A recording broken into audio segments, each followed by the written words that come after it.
Hi, so it's day 5 of the Russian invasion of Ukraine, and of course it is absolutely dominating headlines. There are, of course, other wars going on in the world right now. Tigray is one of the deadliest conflicts. At least 20,000, up to 50,000 people have died there since 2020. But one thing about that conflict is it's very difficult for reporters to get in. The Ethiopian government heavily restricted media access.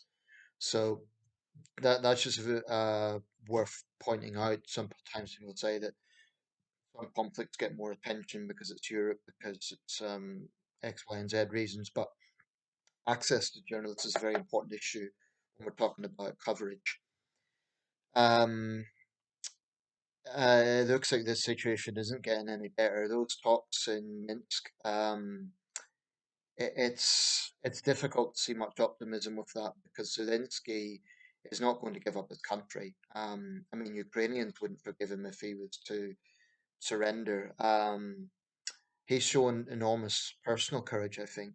Um, but it's in Belarus, so it's hardly a neutral ground. I think those talks, unfortunately, aren't going to have uh, any progress whatsoever. Same with the talks tomorrow in Geneva, which Liz Truss is attending with her counterparts. There's a lot of developments. Bloody fighting today in Kharkiv, um, and there was reports earlier of a little girl who'd been killed with her parents fleeing Ukraine, just a schoolgirl, Russian irregulars, I believe it was. This issue with the Russian army, it looks like there's kind of a breakdown in order. I mean, this is the Russian military, it's one of the world's most powerful military, one of the most world's most powerful militaries. But my impression is they've always treated their soldiers like dirt. And some people said that, Russian soldiers who'd been captured and they say that they didn't know it was an invasion, they were lied to and so on. That's just procedure for when they get captured. But I suspect there may be some truth in it because apparently Russian soldiers have been disorientated and there's been a lack of basic discipline. I think it's possible there will be some renegade factions who are more ultra nationalistic, and they will be the ones who may well be committing war crimes against the Ukrainian people. But I do sympathize with ordinary Russian troops. I mean, it's probably one of the worst jobs in the world because they don't have the moral high ground, so morale isn't going to be great. They're facing a population that hates them, understandably. Um, and who's the man at the top? The deranged lunatic. Um, I mean, this is the thing about Putin. I actually think he is now quite unstable. I've always thought, okay, he's a dictator, but he's always come across as calm and confident. I honestly think in recent weeks, Putin has come across as a bit unhinged. I mean, in a different way than usual. I think that there's been Hitler comparisons, and I think we should always be careful about that, just because no two situations are ever exactly the same. And the big difference is there's no concentration camps. There's not exactly an ethnic thing going on in the same sense.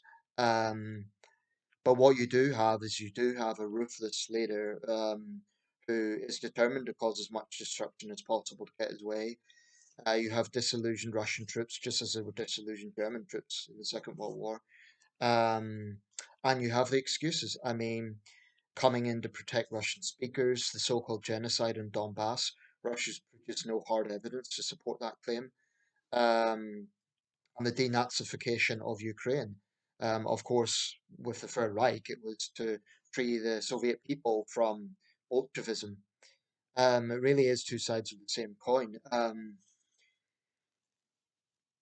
Is this a world war? Not at this point.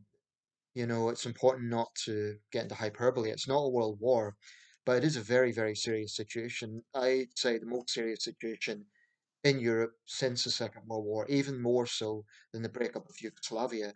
As tragic as that conflict was, it cost thousands and thousands of lives. Um, Russia was indirectly involved as opposed to directly involved. Um, there were, of course, incidents in that war, like when NATO accidentally bombed the Chinese embassy in Belgrade. That certainly didn't help matters. But this is more serious because it is directly involving Russia. Um, and it's true, Russia's had many wars. There were the wars in Chechnya, there was the war in Georgia in 2008. But this is Europe. And, for Putin now to be openly threatening Sweden and Finland if they apply for NATO membership, the Baltic states are right on the front line. They must be very nervous right now. Um, there are parallels with history because it was believed that Hitler would stop and he didn't. I'm not saying that Putin's Hitler. There are differences, but I think there's also some uncanny similarities. Um, Apparently, there's also been British volunteers going to the Ukrainian embassy to join up. Now, I don't know what the procedure for that is, but it makes me think of the international brigades in the Spanish Civil War. Huge respect to those guys. They're very brave. Because after all, they don't have to do it. They are, it's not Britain that's being attacked, but I think there has been genuine disgust and outrage at what Russia is doing. And I've seen a lot of whataboutery and charges of Western hypocrisy for lots of reasons. Why is the West not care about the Palestinians? But I don't think it's helpful to just lump different conflicts all together as if they're one and the same when there's different contexts and different situations around the world. In terms of international support, of course, the West is united. There's no question about that. And I think there is valid criticism of Joe Biden, but it has to be said when Putin was making his nuclear threats, Biden didn't rise to that. He hasn't put American nuclear weapons on standby because that's what Putin wants. Putin wants to notch up tensions. Um, and I actually think logistically, firstly, he didn't expect the fierce resistance that the Ukrainian people are showing. Secondly, I think there's a breakdown in the Russian forces, and thirdly, I think Russia probably expected the response from the West, but I think even Putin is surprised at just how heavy it's been. The EU has actually responded forcefully, which isn't always the case. Um, Olaf Scholz, for the first time since 1945, Germany has sent weapons. Some of those weapons will be killing Russian troops. So it's impossible to downplay how serious this situation is. Um, in this country, I think it's a total disgrace that Ofcom has failed to act against RT. I do think it's coming one of these days, but it's pathetic. People who say, well, what about free speech? The thing about that is, firstly, free speech has never been absolute, never. For example, there's no free speech to make threats against people, and I believe that free speech is compromised if national security is at risk, or if you have an autocratic regime that is telling lies through its mouthpiece. Margarita Simonian, RT's president or CEO, she was whining yesterday about, oh, why is the EU targeted us? We weren't responsible for the president's invasion. No, but you support it, and you continue to parrot the lies of the Kremlin. There's basically no difference between RT and the Russian government. I've always considered RT a branch of the Russian government. I really don't think there's any um, you know, difference because they're not independent. And if they are, they, have never done anything to show any sort of semblance of holding Putin to account for anything. During Russian presidential elections, they've given very, very small slots to opposition figures then to devote most of their time to Putin. So RT is a disgrace to journalism. I don't give it any respect. And if they lost their license, of course they'll cry about free speech, but look at the restrictions on Western media in Russia. I don't think we should give liars a platform. I really don't. And an outlet that takes conspiracy theories as facts.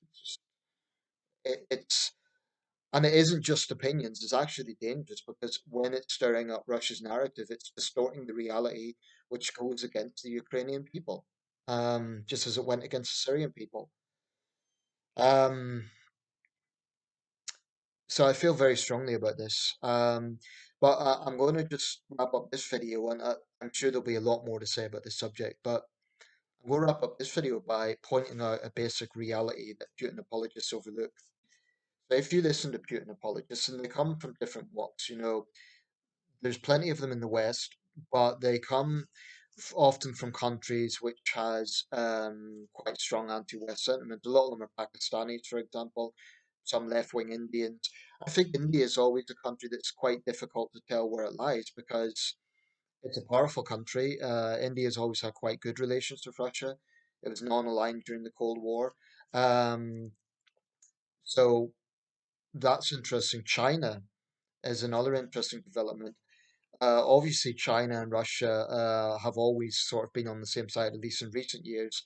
Xi Jinping and Vladimir Putin have personally good relations, but it's interesting that China's just called for calm and for both sides to decrease tensions. They haven't come out and said we support Russia's actions. Now that's significant. Um, and a little surprising because China could very well use this as an opportunity to attack Taiwan. Thinking the West is distracted. But I think China's biding its time. I think China's sort of looking at how these sanctions will hurt Russia as a sort of preview of what might happen if China invades Taiwan. Of course, there's a difference there. China's a much stronger economy than Russia. I think in GDP terms, Russia, or per capita terms, Russia is 12th in the world, something like that. So it's not very powerful. China, of course, is second and will soon be first. China's more interlinked, I think, in the world in terms of economic clout. Um, Certainly, Russia has billionaires around the world, but I think China's a much bigger economic heavyweight. So I think Beijing is sort of looking at the situation. I mean, Beijing certainly will have no moral reservations about the people of Ukraine. That goes without saying, but I think they're just looking at the impact Western responses will have. And I think Russia is going to feel this.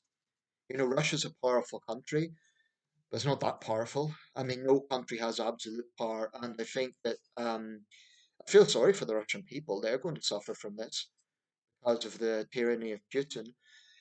And I actually think that maybe the only way this ends is for some sort of internal coup against Putin. Now, Navalny's in prison. Other brave Russian dissidents have been targeted.